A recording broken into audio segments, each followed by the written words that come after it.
With the indulgence of Attorney Ligutan, what is the pleasure of Senator Judge Erwin Tulfo?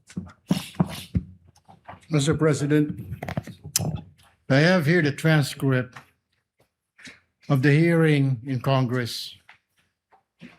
Hindi ko po maintindihan bakit parang dito hirap na hirap po siya magtagalog when in fact sa Congress po noong November, Tagalog naman po ang sagot niya. Ang tanong po sa kanya ni Congressman Luistro, payment of incentive, 11 po. Would you know whether this amounts would total 120 exactly? Yes, ma'am. Gitotal ko po yan, ma'am. 120 million po.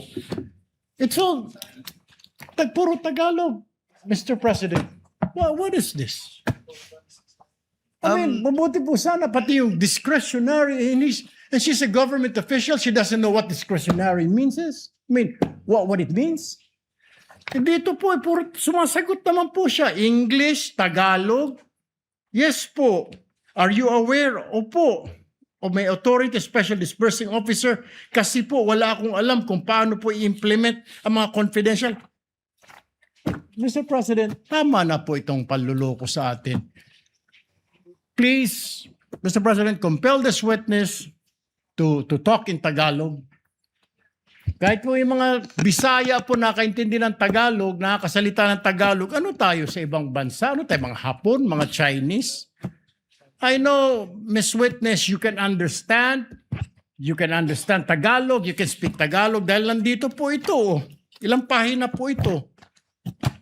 Tagalog po yung sagot po ninyo. English po, sumasagot kayo. Tinatanong kayo ng English, sumasagot po kayo. Bakit ngayon parang hirap na hirap? Kailangan i-translate sa Tagalog, sa Bisaya, sagot, Tagalog, Bisaya, Tagalog, Bisaya. E abutin mo tayo ng isang taon dito, Mr. President. Ito po yun. Sumagot naman po siya. Alam nga ba naman, lulukuhin tayo ng nagtatranscribe po nito. Sagot po yan. Kasi po, nagbabase lang po ako sa ibinigay ni Sir La Chica ng mga ibinalik niya sa akin. Ms. Acosta, kindly answer the question. Piatos po ang sinabi ko, ma'am, na apelyido. That's all, Mr. President. Thank you, Senator Judge Erwin Tulfo. Point well taken. Attorney Ligutan, to abbreviate the proceedings, kindly choose one language, English or Filipino, in asking the question. You don't have to translate each time unless the witness requests you to do so. Yes, Your Honor. Preferably use Filipino, Attorney Ligutan, Opo, as I'm opo. sure Yes, you're ma'am. well versed with it as well. Para mas maunawaan po ni Ms. Gina. Honorable Presiding Officer. You may proceed, Counsel. Ma'am, naitubig. There's water if you want to drink water po, ha? Yes. Drink water. Now, since you said inaprubahan po ng Vice President yung plano, kasama sa inaprubahan ng Vice President yung generic good governance program. I-approve niya, Your Honor. Okay. In fact, ma'am, yun din po yung naging tugon nyo sa same line of questioning noong November 25, 2024, as shown by that portion of that transcript.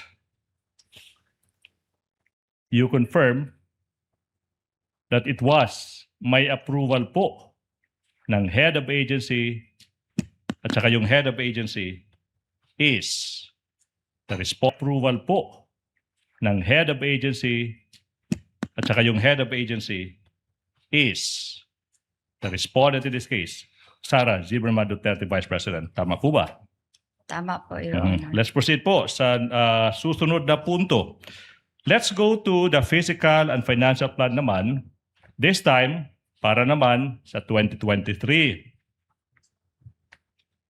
From Good Governance Program, ma'am, this time, Attorney J, it can be seen sa plano, this time, hindi na Good Governance Program, kundi nakasulat dyan, Socio-Economic Program Delivery. With the indulgence of counsel, can the tech please zoom in? Yes, kindly zoom in on it.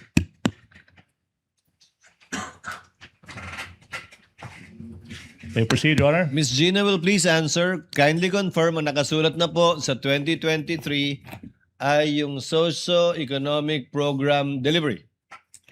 Yes, Your Honor. Hindi na po Good Governance Program. Yes, Your Honor. Proceed, Your Honor. But,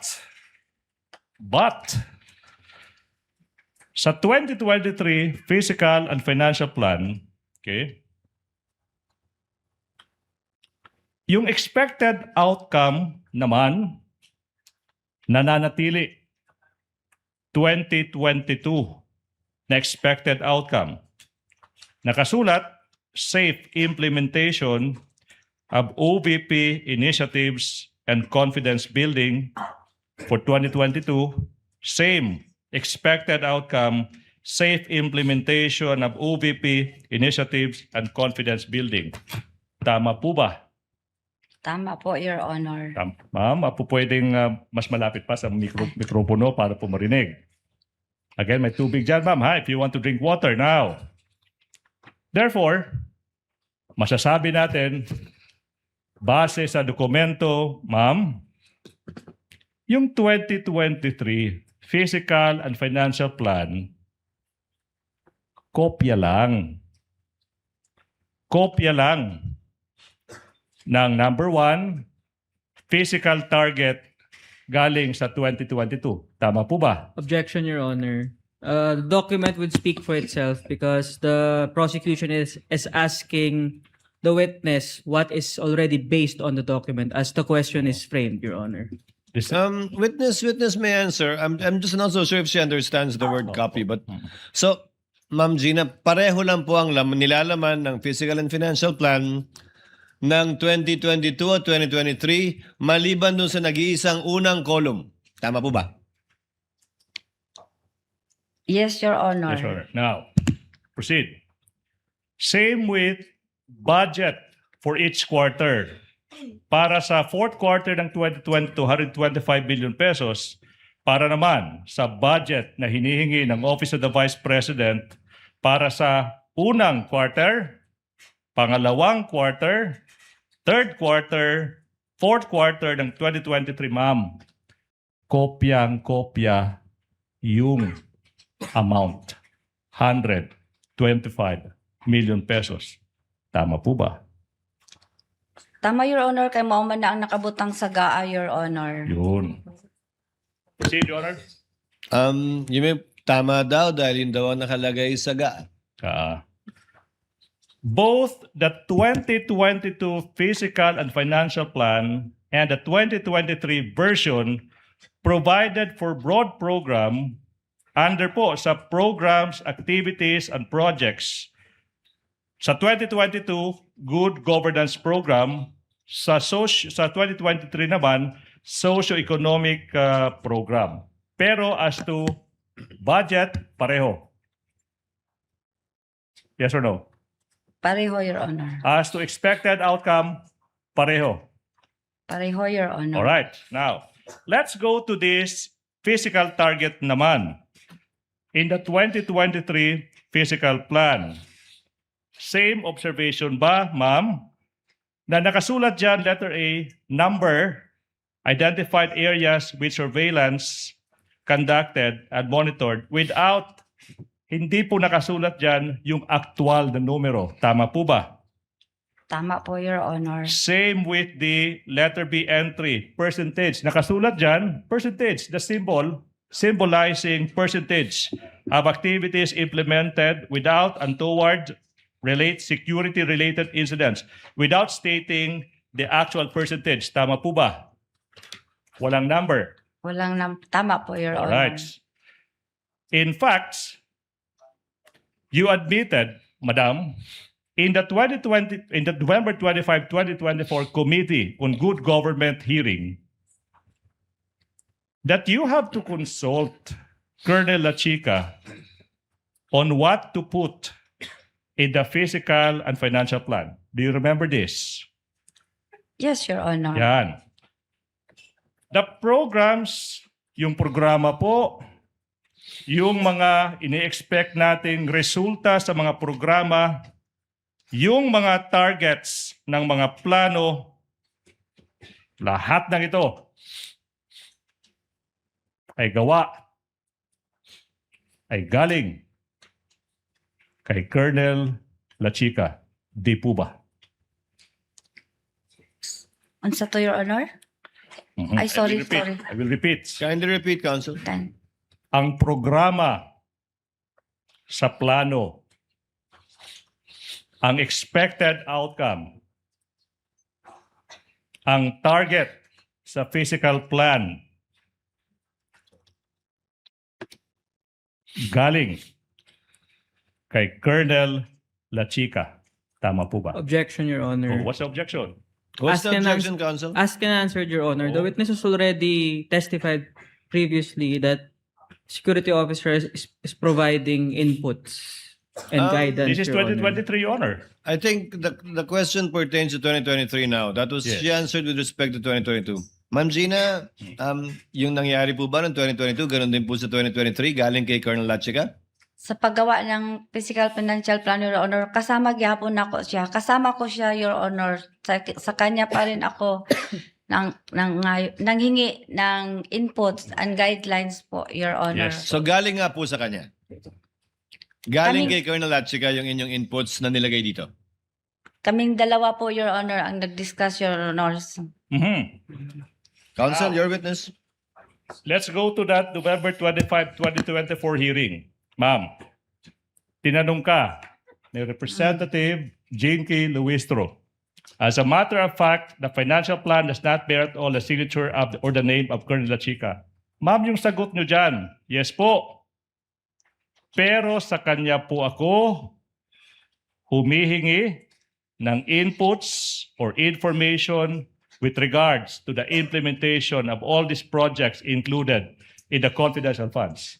This is what you said under oath in November 25, 2024. Under oath. Opo. Tama po ba? Your Honor, please. Ma'am, did you answer? Opo? Opo. Opo, ma'am. Your Honor, it's 12. Can I ask one question and I move for lunch break? Yes, Counsel, you Before may. we proceed to the next question. Ito yung tanong now.